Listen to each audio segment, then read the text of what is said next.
Nouveau journal sur RT Éduc, merci d'être avec nous. Voici les titres. Situation sécuritaire dans la ville de Goma, marquée par la présence de l'armée rwandaise. Le gouvernement rassure l'ensemble de la population et donne quelques instructions à suivre pour éviter tout carnage. C'est le message du porte-parole du gouvernement de la République, Patrick Mouyaya, dans un tweet.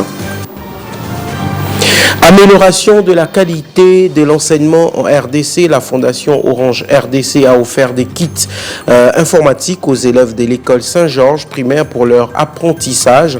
Ces dons viennent en appui au ministère de l'Éducation nationale et Nouvelle Citoyenneté, soucieux d'offrir des conditions dignes aux élèves du pays. Et puis le ministre de la Santé publique, Hygiène et Prévoyance sociale, le docteur Samuel Roger Kamba, a officiellement lancé ce lundi 27 janvier 2025 la télé consacrée à l'assainissement du fichier de paie du secteur de la santé. Ces travaux vont se poursuivre jusqu'au 30 janvier prochain. Objectif, obtenir des résultats concrets permettant d'améliorer les conditions de travail des agents de santé et optimiser la performance des systèmes de santé en RDC.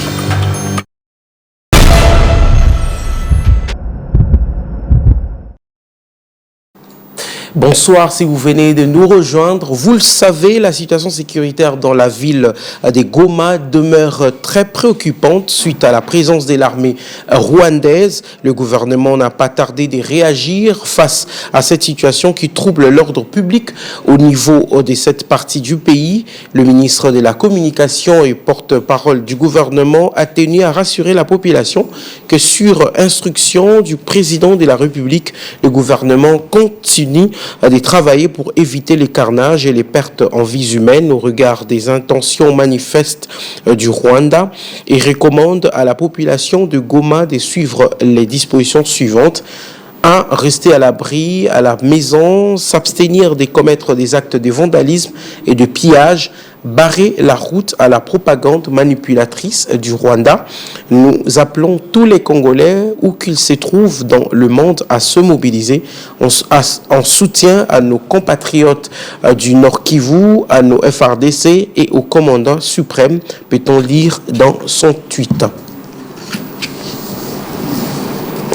Tout à fait autre chose, c'était avec un grand enthousiasme que les élèves de l'école Saint-Georges primaire ont reçu de la part de la Fondation Orange RDC des kits informatiques pour leur apprentissage. Ces dons viennent en appui au ministère de l'Éducation nationale et Nouvelle Citoyenneté afin d'améliorer la qualité de l'enseignement. Suivez.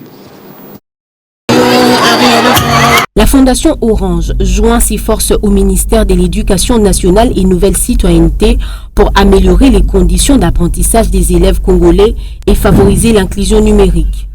Un engagement traduit par la remise des outils informatiques à l'école Saint-Georges primaire, un don composé des tablettes et autres kits didactiques.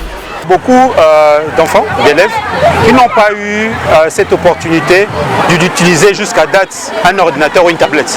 Alors aujourd'hui, Orange donne cette possibilité à ces derniers de pouvoir l'utiliser.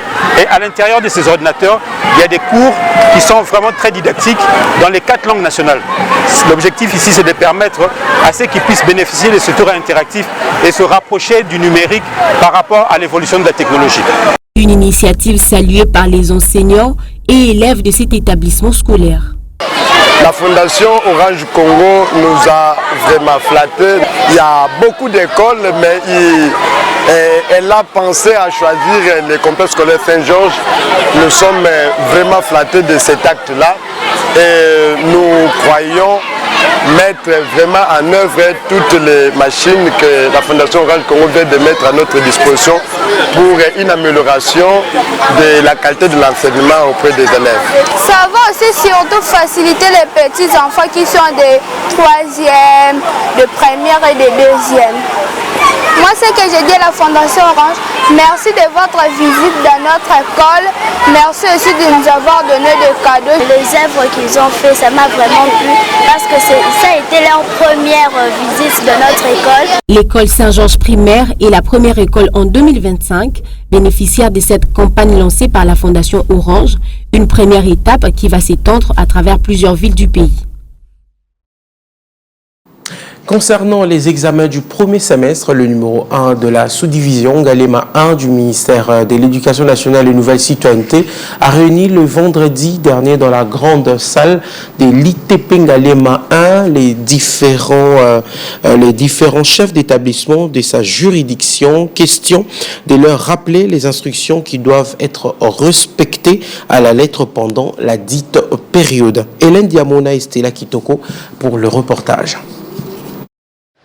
Rappeler les instructions de la hiérarchie, la tenue des examens du premier semestre, voilà l'objectif principal de la réunion qu'a tenue ce jour le sous-prophète de Ngaliema 1, Benjamin Lokangue, avec les chefs d'établissement des écoles de sa juridiction au niveau secondaire. Le suivi des activités après les examens du premier trimestre pour le primaire, octroi des cartes scolaires aux élèves ont également figuré à l'ordre du jour. Benjamin Lokangue a également insisté sur le respect du calendrier scolaire et qu'aucun changement ne sera toléré. C'était dans le but de rappeler quelques instructions officielles liées au respect du calendrier scolaire, surtout liées aux examens du premier semestre.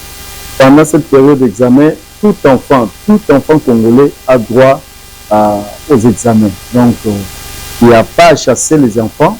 Une rencontre qui vaut ce pesant d'or, ont dit le chef d'établissement qui ont pris part à cette réunion. Il est bien passé, il a bien parlé, il a bien tenu la réunion. C'est bien, ok. Le chef qui nous a invités pour nous rappeler des instructions officielles et nous a parlé du respect des instructions officielles. Et surtout, dit-on que celui qui respecte les instructions pêche moins. Il est à retenir que les examens du premier semestre sont prévus d'ici 2 semaines et le chef d'établissement sont invités à s'impliquer pour que ces épreuves se passent dans la quiétude, conformément aux attentes de la ministre d'État, ministre de l'Éducation nationale et Nouvelle Citoyenneté, Madame Gaïssa Malou. La clinique quinoise a célébré le samedi 25 janvier dernier l'inauguration d'un nouveau centre de référence des 41 lits dédiés aux soins des patients atteints des Mpox. Cet événement a rassemblé de nombreuses personnalités et partenaires en santé publique qui ont tous souligné l'importance de cette initiative dans le contexte actuel de crise sanitaire. Un reportage. Un espoir vient d'émerger dans la lutte contre l'épidémie à Mpox. Le gouvernement de la RDC a inauguré le centre de référence au sein de la clinique quinoise de Kinshasa, un établissement de santé dédié à la prise en charge et à la prévention de cette maladie.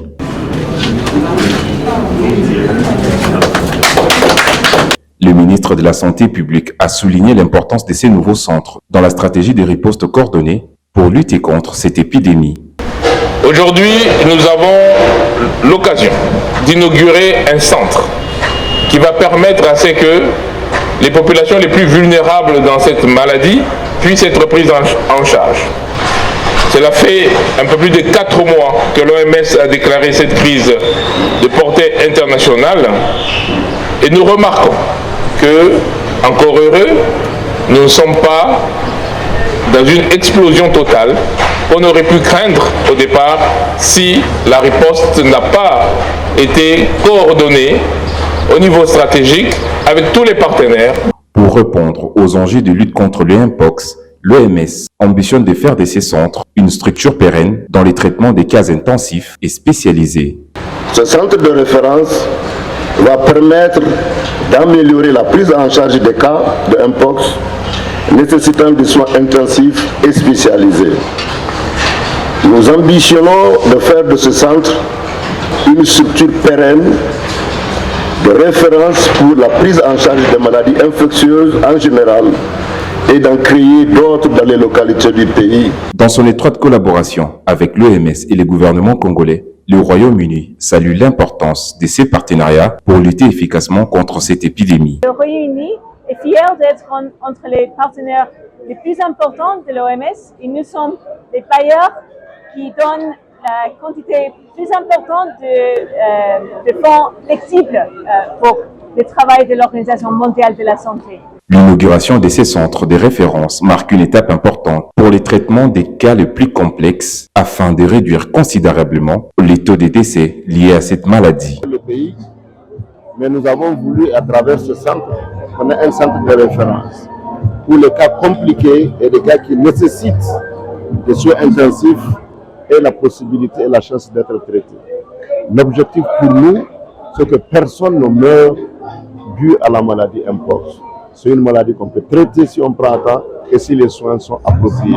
Doté d'une capacité de 41 lits et des matériels de dernière technologie, ce nouvel établissement sanitaire devra permettre d'améliorer la prise en charge des patients et renforcer la surveillance épidémiologique pour contribuer à l'éradication de cette maladie.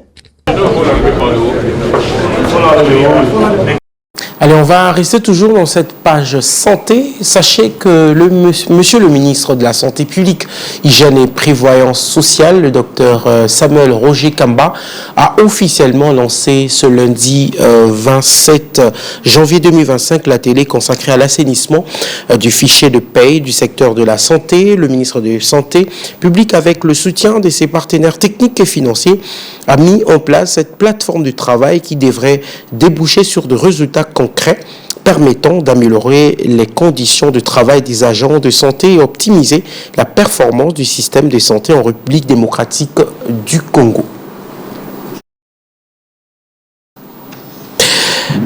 Et enfin, cette information, mesdames et messieurs, les nouveaux élus du territoire de Massi-Manimba dans la province du Kwilu peuvent désormais siéger. C'est le vendredi 24 janvier dernier que le pouvoir a été validé par l'Assemblée des députés provinciaux au sein de l'hémicycle de l'Assemblée provinciale des Kwilu. Ils sont au total 8 députés à avoir leur mandat validé.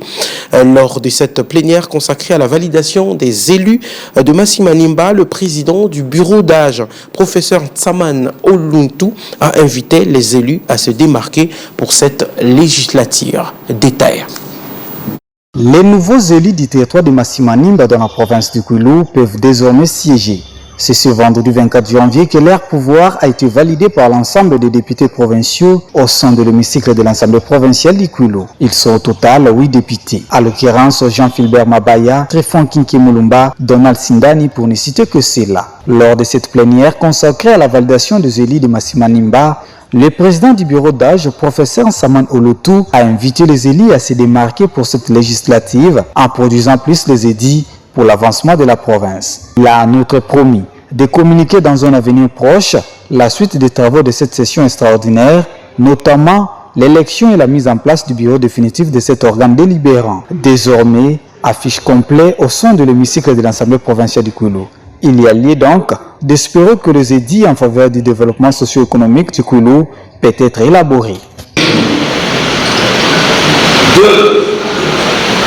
Examen et adoption de la résolution portant constitution d'une commission ad hoc chargée d'examiner les dossiers des élus du territoire de Massi-Manimba en vue de la validation de leur pouvoir.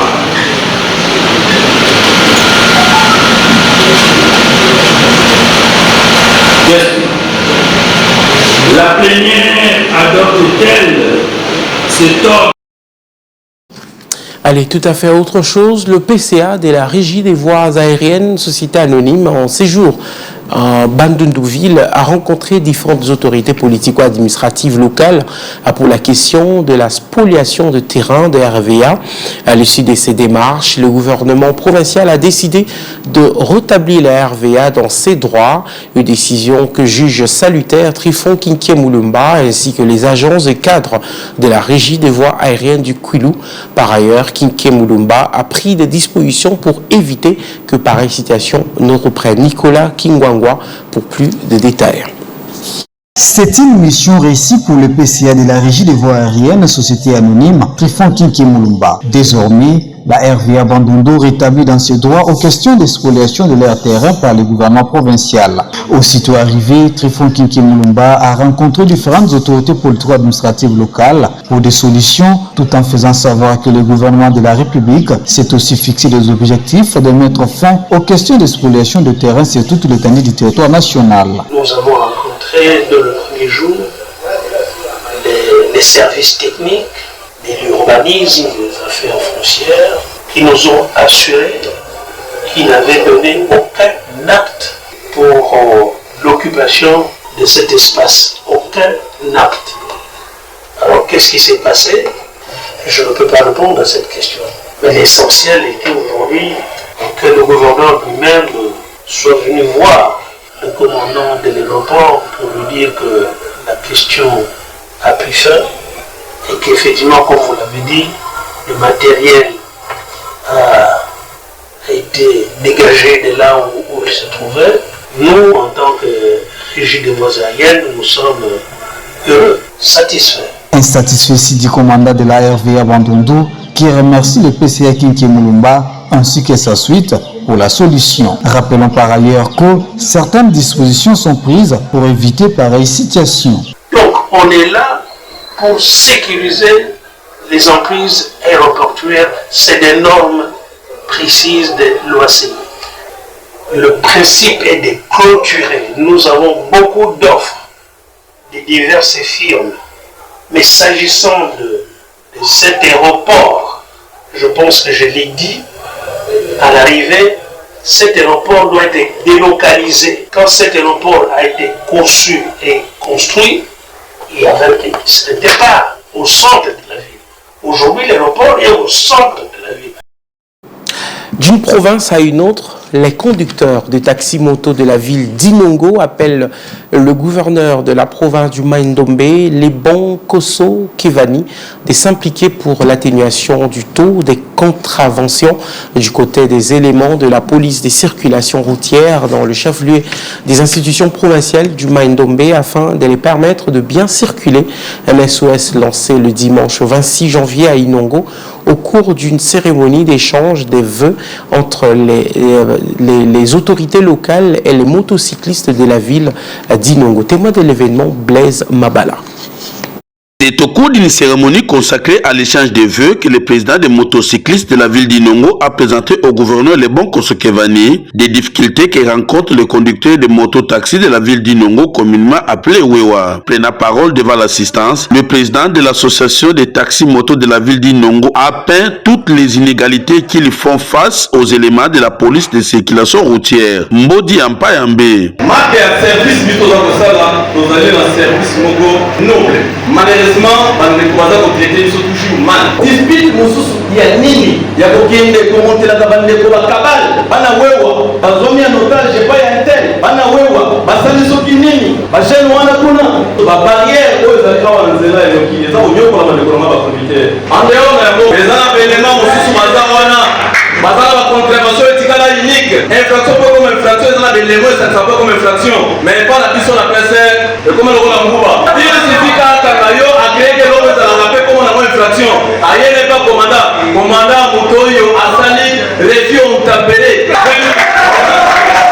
bien que taux ya bacontrevention par rapport na commandant sortant eza différent il y a des contraventions oyo eza yango te ata na mobeko moko eza te mais na bapese ya commandant na biso babimisaka mobeko wana ande wana yango bamarin babaluka bakomana bango bapese police frontière akoma pese yango nde ezosala biso pasi. Les locataires du gouvernement du Mai-Ndombe a pour sa part invité ses conducteurs de se comporter dignement face à leurs clients, les bons Kosso Kevani.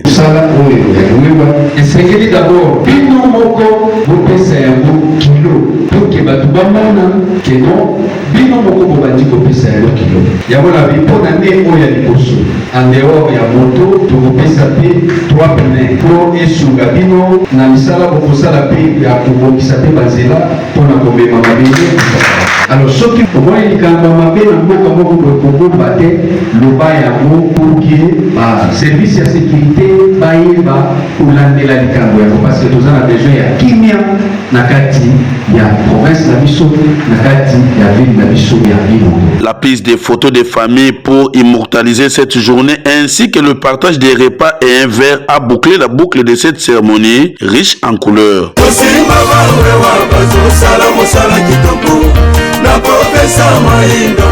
Et cette information avant de nous quitter, le regroupement politique Le Centre, cher à Germain Kambinga, a organisé le samedi dernier un échange des vœux intellectuels et patriotiques. Objectif, circonscrire la philosophie du combat centriste pour l'avenir. Bénédicte Ntoya pour le reportage.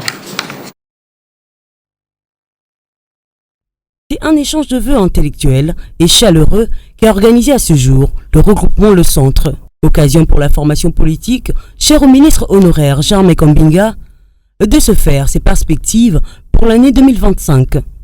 Ses membres ont circonscrit la philosophie du combat centriste pour les jours à venir. Savoir du fonctionnement des institutions publiques. Cette activité intervient au lendemain du décès du gouverneur militaire Peter Sirimwami, et pour qui une minute de silence a été observée en souvenir de ces vaillants héros. Pour Germain Kambinga, il n'y a pas d'autre priorité en ce moment que cette guerre nous est imposée injustement par le Rwanda. Vous, tel que vous êtes là, Congolaises, Congolais, êtes-vous prêts à accepter cela? Parce que c'est ça que la FC veut faire. Un président fantoche ayant derrière le vrai président qui sera Paul Kagame. Il n'y a aucun schéma dans ce que fait l'AFC qui peut aboutir à une libération du Congo. Ça n'existe pas. Si nous avons des problèmes avec notre pouvoir, le linge sale se lave en famille. Afin de partager leurs idéaux centristes, le regroupement politique Le Centre a partagé son expérience à travers une vidéo projetée. Celle-ci retrace l'histoire de ce parti. La politique, c'est l'action. Après une pause café, place à la séance de travail et aux questions-réponses. Pour le secrétaire général du regroupement politique Le Centre, la RDC est en danger et il faut raviver la flamme patriotique pour réorienter les combats politiques contre l'agression rwandaise. Et donc il est temps. Comme en 98, lorsque les Congolais se sont levés, ils sont arrivés à Massina, ce sont les Congolais qui ont brûlé les militaires rwandais, les rebelles rwandais qui étaient arrivés ici. Et donc il faut que cet esprit revienne. À son tour, le secrétaire exécutif du centre, Patrick Sahel, s'est également exprimé. C'était déjà l'échange de vœux en premier lieu, et puis le président a fait un très bel exposé par rapport à ce que nous avons comme vision. Nous, le centre, maintenant nous voulons dire, il faudrait qu'on arrête l'hégémonie rwandaise ici en RDC. Ce n'est pas le Rwanda qui doit décider de qui sera le président en RDC. Signalons que c'est avec une photo des familles et un repas d'ensemble que s'est clôturée cette activité. George Marshall disait « Se battre ne suffit pas. C'est le courage qu'on met dans le combat qui en détermine l'issue. C'est le courage qui remporte la victoire. » Cher FRDC, recevez la force de tous les Congolais debout derrière vous pour mettre hors état de nuire ces ennemis de la RDC. Ensemble, Tokolonga, courage. Fin. Merci de l'avoir suivi. Excellent suivi de programme sur EduTV. Au revoir.